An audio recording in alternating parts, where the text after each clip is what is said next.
There is a question circulating inside the Dodgers organization right now that nobody wants to say out loud. Not the coaches. Not the front office. Not the veterans in that clubhouse who have been around long enough to recognize when a situation has moved beyond the territory of normal seasonal adjustment into something that requires a fundamentally different kind of response. The question is simple. The implications of asking it are not. Should Shohei Ohtani be given a rest? 3 words that, attached to that name, feel almost impossible to process. Because Ohtani does not get rested. Ohtani does not need the kind of intervention that the question implies. Ohtani is the player other players rest for, the reason rosters are constructed the way they are, the reason opposing managers lose sleep, the reason every analytical framework in the sport has been rebuilt around accounting for what he does when he steps into the batter's box. Asking whether he needs rest is not a baseball question. It is an alarm. And the alarm is ringing because of what happened at Oracle Park, what happened across 3 consecutive games that have exposed something about this Dodgers team that the talent level was supposed to make impossible. A 9-3 demolition at the hands of the Giants. A 3rd straight loss. A scoreline that does not just reflect bad baseball but communicates a specific, penetrating failure of the competitive standard that this organization demands of itself. The Giants did not just beat the Dodgers. They dismantled them. Systematically.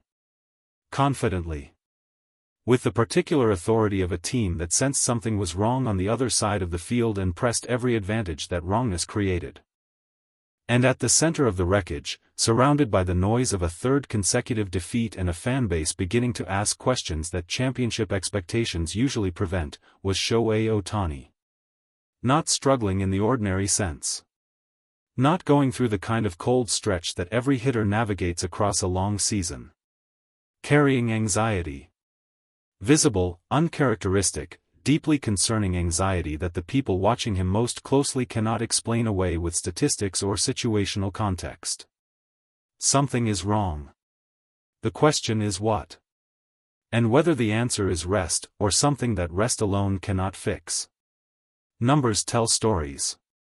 The story the 9-3 final told about the Dodgers against the Giants was not the story this organization wrote for itself when the season began.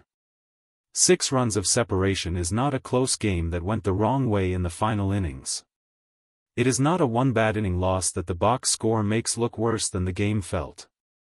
A 9-3 defeat in a rivalry series, against a division opponent who understands exactly what beating you means, who draws energy from the specific competitive history that makes Giants-Dodgers unlike almost any other matchup in the sport, is a statement result. San Francisco made a statement. And the Dodgers, across 9 innings of baseball that felt increasingly heavy as the gap widened, could not find the language to answer it. The game unraveled in the specific way that losses unravel when confidence is already compromised, not in a single catastrophic moment but in a series of small failures that compound each other. A missed opportunity with runners on base in the early innings. A pitching decision that did not produce the intended result. An at-bat that should have changed the momentum and instead extended the deficit. Each failure feeding the next one, building a weight that the lineup could not lift by the time the late innings arrived. And through all of it, the Giants pressed. They read the Dodgers' body language, that real, visible, impossible-to-fake communication that happens between competing teams in rivalry games, and they pressed everything they read. They were not just executing their game plan. They were executing against a team that looked, for the first time in a long time, like a team that could be broken. The 9-3 scoreline was the result of that execution. But the vulnerability it exploited was already there before the first pitch. 1 loss is a data point.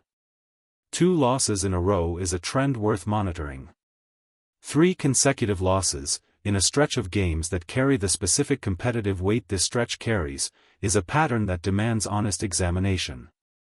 The Dodgers are not a team built to lose 3 in a row. The roster construction, the financial investment, the organizational infrastructure around this group of players, all of it is designed specifically to prevent the kind of extended failure that 3 straight losses represents. When a team with this much talent loses 3 consecutive games, the explanation is never purely baseball. It is always also about something beneath the baseball. About the internal state of the clubhouse. About the communication between players and coaching staff. About the confidence, individual and collective, that championship-level performance requires and that organizational dysfunction systematically erodes. The 3-game losing streak is a symptom. The disease is the accumulation of everything that has been happening inside this organization, the public conflicts, the managerial decisions that players have questioned, the front office interventions that have generated more uncertainty than stability. All of that has been depositing itself, quietly and continuously, into the competitive reservoir that teams draw from when games get difficult. That reservoir is running low. The 9-3 defeat against the Giants is what it looks like when a team tries to draw from a reservoir that has been depleted by forces that have nothing to do with the opponent across the field. And nowhere is that depletion more visible, more troubling, more fundamentally alarming, than in what is happening with Ohtani. The word itself is striking. Not slump. Not cold stretch. Not the comfortable, familiar language that baseball uses to describe periods when production dips and everyone agrees to wait it out. Anxiety.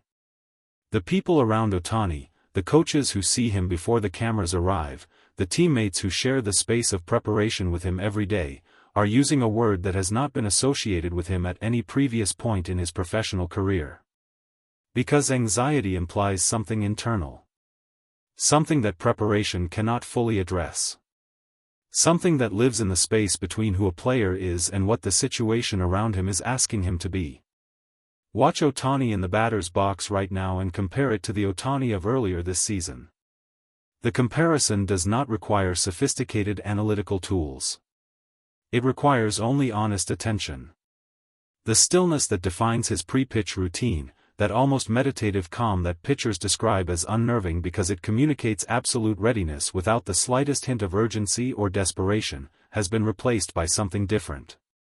Something that the cameras catch in the fraction of a second before each pitch and that the people watching most carefully cannot dismiss as imagination. He is carrying something into the box with him that does not belong there. Something accumulated from outside the white lines that is present inside them in a way it has never been before. His numbers reflect it. Not catastrophically, Ohtani's floor is still higher than almost anyone else's ceiling, but measurably. The exit velocity on balls he is squaring up has dipped slightly. The pitch recognition that makes him uniquely dangerous, the ability to identify and respond to pitch type and location with a speed that seems to operate ahead of conscious thought, has shown marginal but real deterioration. The walks are fewer. The swings at pitches he would normally take are more frequent. These are not the numbers of an injured player. They are the numbers of a distracted one. A player whose extraordinary internal focus, the engine of everything he produces on a baseball field, is being compromised by something that exists outside the game. That something has a name. The people inside the Dodgers organization know what it is. And it is the reason the question about rest has moved from unthinkable to urgent.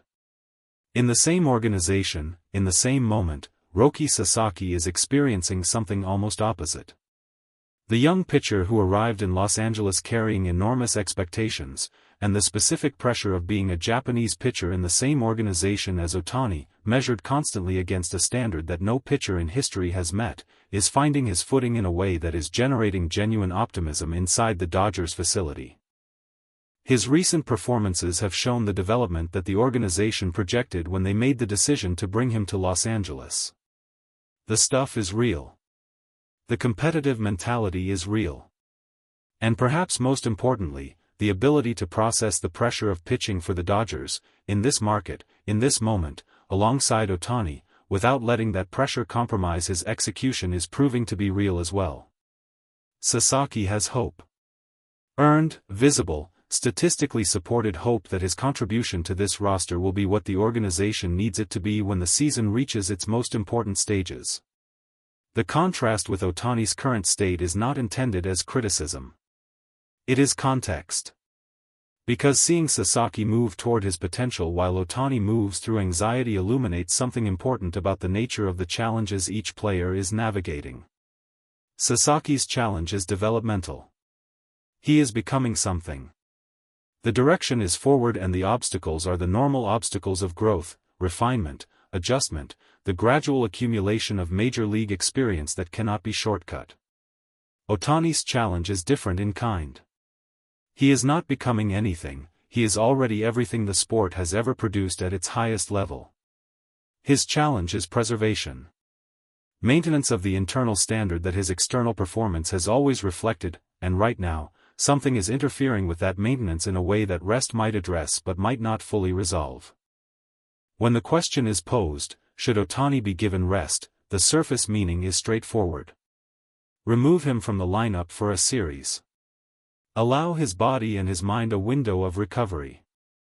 Trust that the standard he carries will reassert itself once the accumulated weight of competition and organizational stress has been temporarily lifted. But the deeper meaning of the question is more complicated. Because rest implies that the problem is physical or mechanical, that the solution is measured in days off and reduced workload and the simple biological restoration that sleep and recovery provide. What Ohtani is carrying right now does not appear to be that kind of problem. The anxiety visible in his at-bats is not the anxiety of a tired body. It is the anxiety of a complicated situation, one that has been building inside this organization across weeks of conflict and dysfunction and the specific toll of being the player that every difficult decision eventually circles back to. Rest will give him days away from the ballpark. It will not give him days away from what the ballpark represents in this particular moment of this particular season. That distinction matters enormously. Because the Dodgers are not simply managing a player through a cold stretch. They are managing the most important player in baseball through a period of genuine organizational crisis, and the approach that works for one does not necessarily work for the other. Roberts and the front office know this. The question of rest is being asked because it is the most available answer. Whether it is the right answer is a different question entirely. The losing streak will end. Streaks always end. In baseball, the schedule is too long and the talent too real for any pattern, positive or negative, to sustain itself indefinitely. The Dodgers will win again. The 9-3 defeat against the Giants will become a data point rather than a defining moment. But the questions it has raised will not resolve themselves on the same timeline as the losing streak. The question of Ohtani's anxiety, of what is producing it, of what the organization needs to do differently to address it, of whether rest is the answer or simply the most comfortable version of an answer, will persist into the next series and the series after that.